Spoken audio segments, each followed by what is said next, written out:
Okay. Mr. Chair and panelists and distinguished guests, thank you for having me today, and it's been an honor and privilege. I've been walking around the expo today, and there has been so many education-related interesting ventures that it's been fascinating.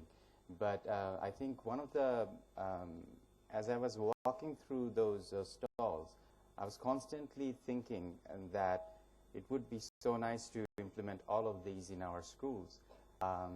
But again, I think this theme has been echoed from various questions in the last session as well, that you constantly have to make sure and remember that you don't create additional digital divide by introducing new technologies which the rural and the have-not segments are not yet ready to adopt.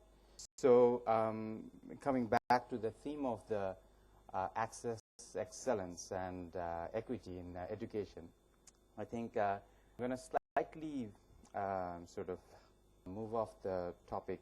Let's talk less about PPP, more talk about Bangladesh's perspective, what we have learned over the last few years, and also the priorities going forward.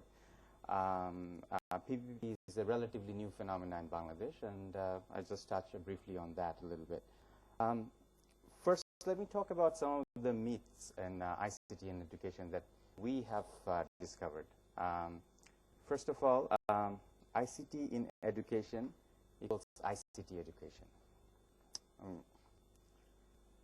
ICT literacy must be taught to students, that you have to teach everyone how to use computers through books. Sending only computers to schools is the first step for ICT in education. And along the same line, if you want to do anything in ICT in education, first setting up a computer lab has to be the first step. There are some of these myths that we have discovered based on certain experiences, because somewhere along the mid-90s in Bangladesh, we first started talking about ICT in education. We adopted it in our curriculum. And what ended up happening is that money were allocated and computers were bought, crores and hundreds of crores of takas of computer. Labs were set up in some schools. But these were sent without context. These were sent without proper training. These were sent without proper understanding. So the access for the students were very, very limited. So we haven't really seen that much visible impact in the space of IT literacy, because the students had very little access, number one. And the second of all, the dynamics of how the schools operate in a local area, I think we failed to understand.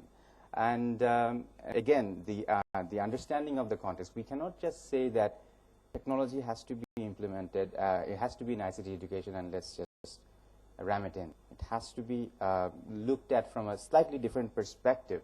And this brings me to the point of the campaign of Digital Bangladesh that the government of Bangladesh has announced. That gives a bit of a background that you probably know that early last year, the government came to power with a campaign around a Vision 2021.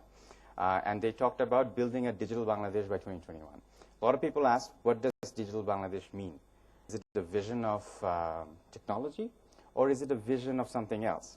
I mean, are we going to just wake up on January 1st, 2021, with everybody having laptops, farmers plowing, carrying cell phones and stuff? No, that's not going to happen. I think one of the things is that it has been quite clearly articulated is that there's a vision of development. We want to go, we are at some point in our country, the development stage, and we want to get to somewhere.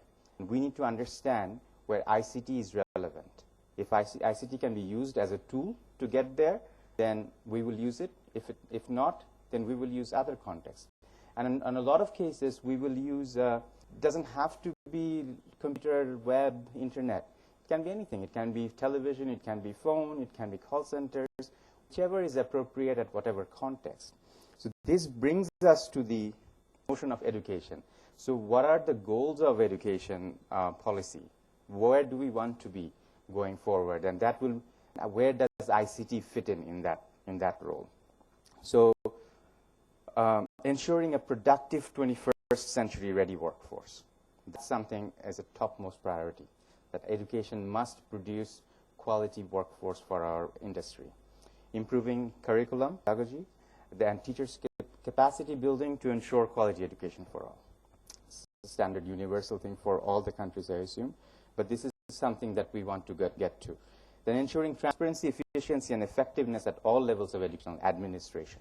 So administrational works. And the lastly, then the accountability, the securing accountability to real stakeholders, basically the interactive space between students and parents and the teachers to participate in the policy making to a certain extent. So this is where we want to get to.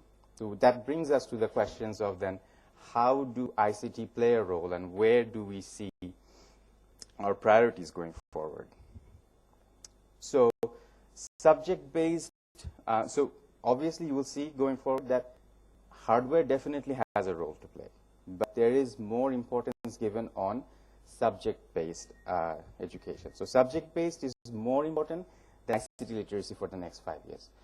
That means that we're not going to create an ICT curriculum and teach kids or secondary students on how to use computer, because this has been proven that kids these days, regardless of which part of the digital divide they are, do not need, if you give them a context, give them a reason to use technology, they will somehow figure it out.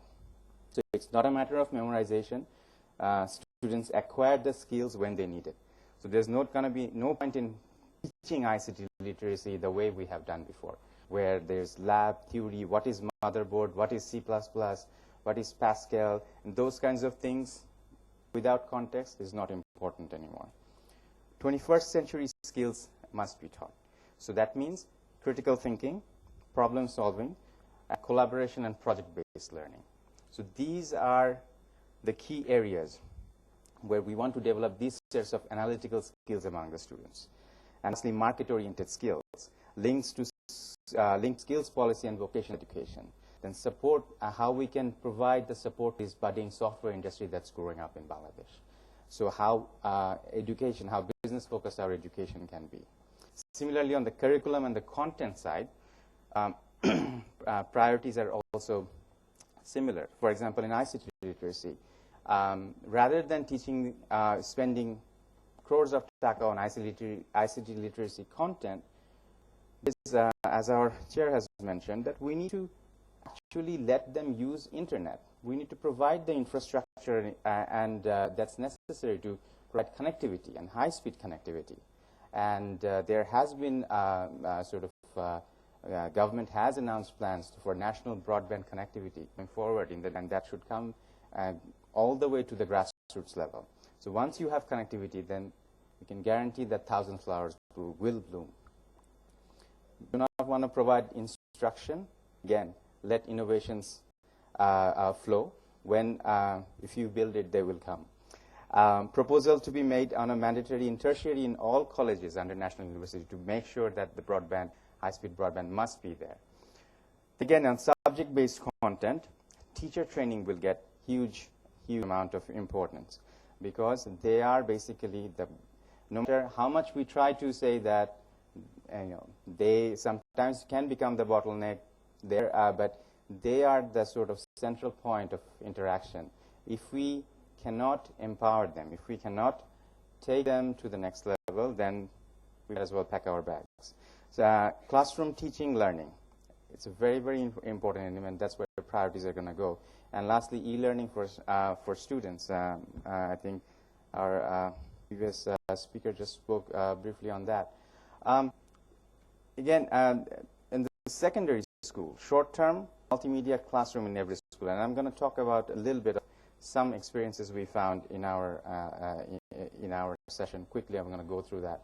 And then making the existing computer labs functional. As I said in the story before, that a lot we found in one lab where the computers went in,